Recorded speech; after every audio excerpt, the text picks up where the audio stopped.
हर हर महादेव। कैसे हैं दोस्तों? आज जस्ट एक बड़ी खूबसूरत एक वाक़या साझा करना चाहता हूँ आप लोगों के साथ। कुछ दिन पहले ही मैं भगवान श्री हनुमान जी के बारे में पढ़ रहा था, तो उनके बारे में जानने के लिए मतलब बहुत ही एक अच्छा वाक़या जानने के लिए मिला। तो बात ऐसे है कि मतलब कहते हैं कि भगवान हनुमान जी और रावण जो हैं, पहले ही इस धरती पे मतलब अब अपना आ चुके थे, या कहते हैं कि मतलब अवतार ले चुके थे। और भगवान श्री रामचंद्र जी जो है काफ़ी उनके समय के बाद, ये कह सकते हैं कि मतलब उस वक्त रावण का पूरा डर का माहौल फैल चुका था पूरी धरती पे, तब जाके भगवान श्री रामचंद्र जी का अवतार हुआ था। तो हम बात कर रहे हैं भगवान हनुमान जी के बारे में।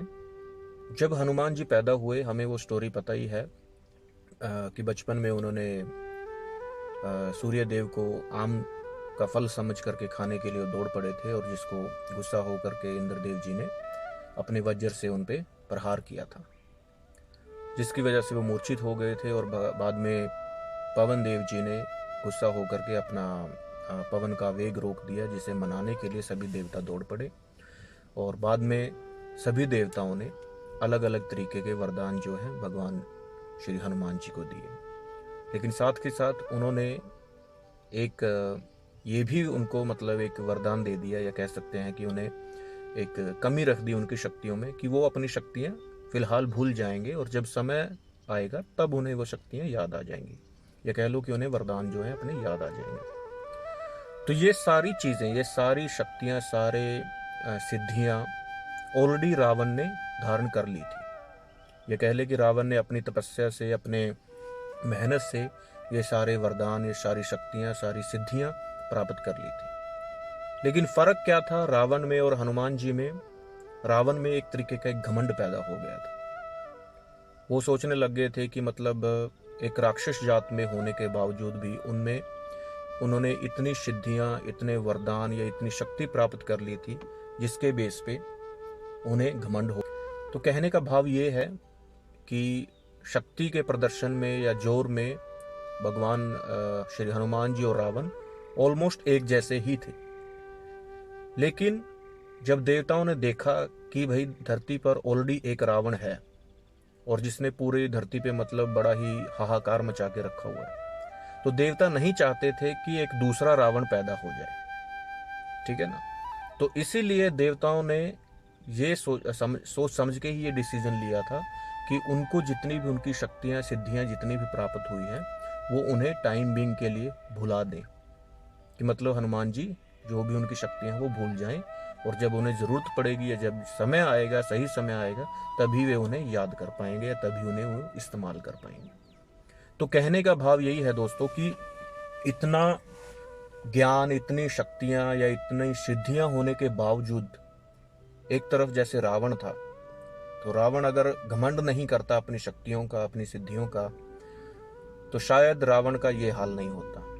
या फिर कह सकते हैं कि हम वो भी एक तरीके से हनुमान जी जैसे विश्व प्रसिद्ध हो सकते थे, या उन्हें भी पूज सकते थे। इंसानी जात जो है, हम इंसान जो है, उन्हें भी पूज सकते थे।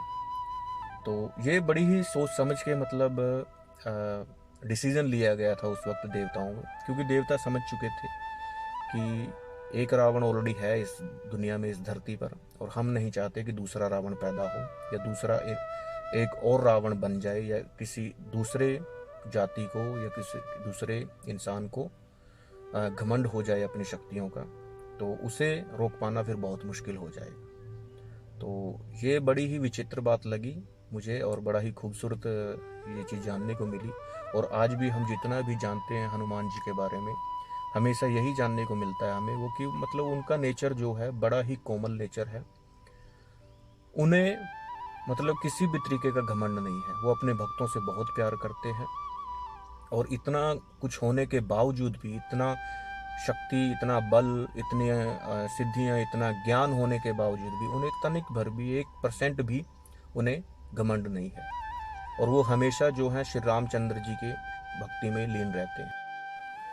तो आप यहीं से अंदाज़ा लगा सकते हैं। और हमने जैसे ये भी पढ़ने को मिलता है, जानने को मिलता है कि हनुमान जी कभी भी इस बात पे फोर्स नहीं करते कि मतलब आप मेरी भक्ति करें। वो हमेशा इसी बात पे जोर देते हैं कि आप मेरे इष्ट देव जो हैं श्री रामचंद्र जी की भक्ति करें।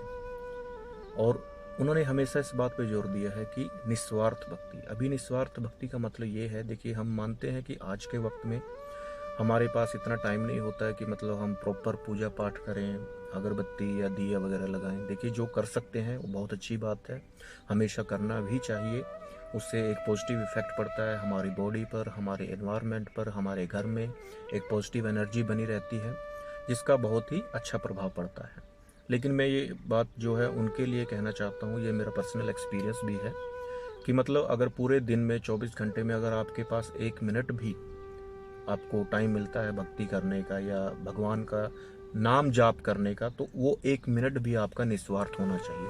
अभी निस्वार्थ का मतलब हम ये समझते हैं कि निस्वार्थ का मतलब ये है कि चाहे आपके पास 1 मिनट ही क्यों ना हो, वो 1 मिनट भी आपका ध्यान मतलब कहीं और नहीं होना चाहिए, आपके डेली कामों की वजह से नहीं होना चाहिए। यानी कि वो 1 मिनट आप 100% आपका बॉडी, आपका माइंड, आपका हार्ट सिर्फ भगवान के लिए समर्पित होना चाहिए। ठीक है, फिर डिपेंड आप पे करता है आप कितना टाइम उसको करते हैं।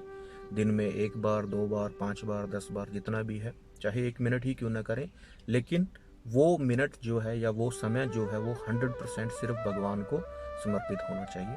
तभी आपकी भक्ति का, आपके या जाप का आपको फायदा मिलेगा। जय श्री राम, जय हनुमान।